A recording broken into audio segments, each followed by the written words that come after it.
ছেলে খারাপ ভাই, 8 বছর তো প্রায় ওয়াজ করেছি, এখন চিন্তা ভাবনা আছে যে সিনেমা অঙ্গনে অভিনয় করার। দাওয়া কমপ্লিট করেছি। আসসালামু আলাইকুম। ভাইরাল হওয়া হুজুরদের পাল্লায় পড়বেন না, এদের কারণে আজ পুরো আলেম সমাজ লজ্জিত। ভাইরাল হওয়া একটা রোগ, একটা মহামারী, একটা প্যান্ডামিক। এই রোগে বর্তমানে আলেম জালেম থেকে শুরু করে সবাই কম বেশি আক্রান্ত হয়েছেন।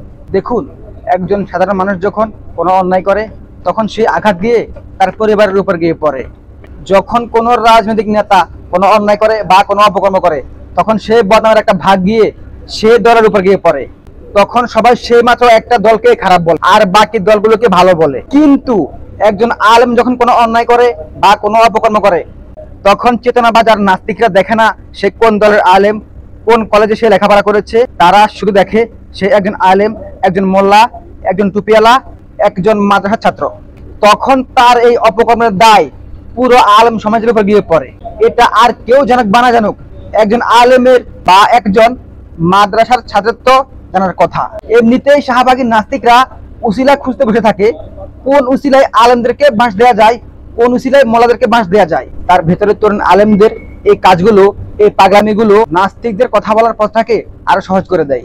এটা একটা চরম আফসোসের কথা যে একজন আলেম হয়ে টিকটকারের মতো চুল কালার করে সে সিনেমার নায়ক হতে চাওয়া। নাউজুবিল্লাহ। পৃথিবীতে সব রোগের ওষুধ আবিষ্কার হলেও একমাত্র ভাইরাল রোগের কোনো ওষুধ এখন পর্যন্ত আবিষ্কার হয়নি। তাই আল্লাহ রাব্বুল আলামিন আমাদেরকে লোক দেখানো সমস্ত কাজ থেকে বাঁচিয়ে রাখুক।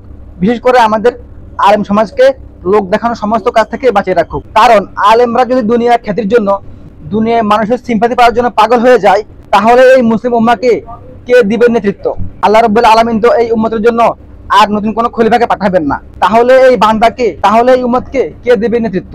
কারণ আলেমরাই হচ্ছে নবীর বংশধর বা নবীর ওয়ারিস। এই যুগে আলেমরাই নবীদের রেখে যাওয়া সমস্ত কাজগুলো সম্পন্ন করবেন। তাই আলেমদেরকে আরেকটু সতর্ক হওয়া উচিত।